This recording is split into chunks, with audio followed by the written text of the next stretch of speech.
Depuis 2011, le CHC se positionne à Liège comme étant le centre de référence pour la prise en charge des pathologies neurovasculaires comme l'AVC et l'anévrisme. Pour maintenir son avancée significative, le CHC a investi en compétences et en équipements de très haute technologie. Les médecins et les paramédicaux sont formés aux techniques les plus pointues. Ils travaillent dans un bloc interventionnel de dernière génération, soit l'équivalent des meilleurs services universitaires. Dédié, comme son nom l'indique, aux pathologies neurologiques, la Neurosuite dispose d'un système d'acquisition d'images en très haute définition, affiché sur de grands écrans pour une lecture de haute précision. Elle est équipée d'un système appelé biplan. Le grand avantage de cette machine biplan, elle nous permet donc de regarder en temps réel aussi bien la face que le profil au moment de la réalisation du traitement. Ça nous permet de contrôler dans deux plans différents la manière dont on travaille à l'intérieur de l'anévrisme. Pour le patient, cette salle présente également des avantages. L'irradiation est moindre et sa sécurité est améliorée. En Belgique, on dénombre environ 20 000 accidents vasculaires cérébraux par an, soit plus de 50 par jour. L'AVC est la troisième cause de mortalité, après le cancer et l'infarctus. Il faut faire la distinction entre deux grandes catégories de pathologies. Il s'agit des accidents vasculaires cérébraux, qui sont dus soit à la migration d'un caillot, soit à une hémorragie à l'intérieur du cerveau, et les anévrismes intracrâniens et malformations vasculaires en général intracrâniennes.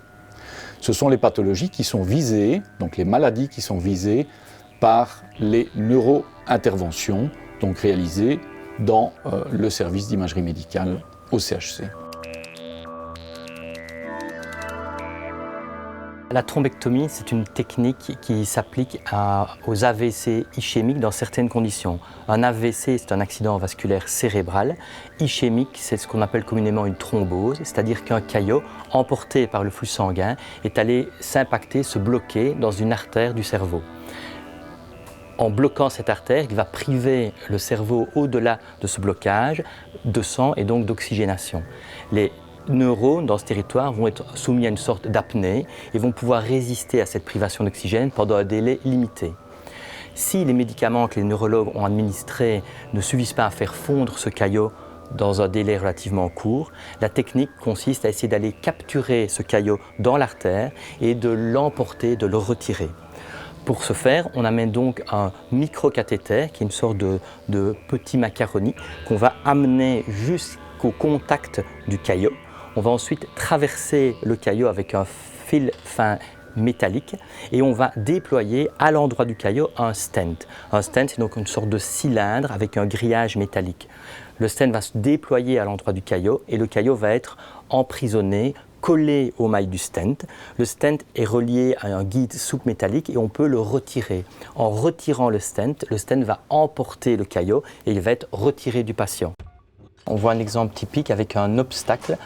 Le vaisseau est occlu par un caillot et on n'a pas de visualisation des vaisseaux au-delà de l'obstacle. Après retrait du caillot avec le stent, on voit qu'on a de nouveau une reperméabilisation du vaisseau et on voit de nouveau du contraste qui opacifie tous les vaisseaux au-delà de l'obstacle qu'on voyait précédemment. Cette opération n'est actuellement pas prise en charge par la sécurité sociale. Son financement est aujourd'hui assuré par l'hôpital et n'est pas facturé aux patients.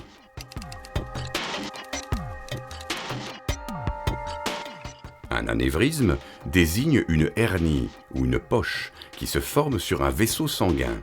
Cette fine poche peut se rompre et provoquer une hémorragie avec les lourdes conséquences qu'on imagine. Le traitement de l'anévrisme se fait par la pose de petits fils métalliques ou d'une prothèse. Le but est de colmater l'anévrisme pour empêcher qu'il ne continue à saigner et se rompe totalement. La pose de la minuscule prothèse est facilitée par l'image biplan.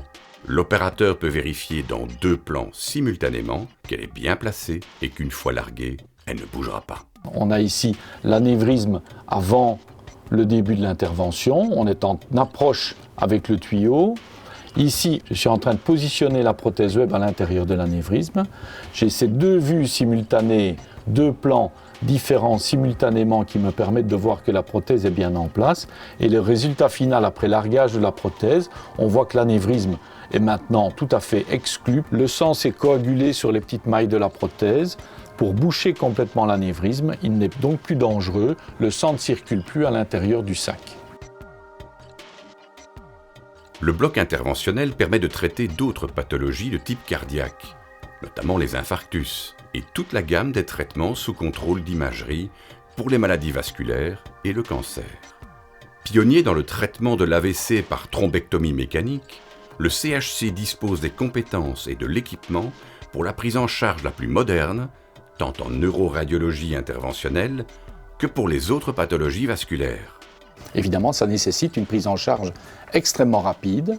La clinique Saint-Joseph est le seul hôpital de la province de Liège à disposer d'une garde de thrombectomie tous les jours, 24 heures sur 24, où les patients sont pris en charge en collaboration avec le service de neurologie, la Stroke Unit et le service de neurochirurgie.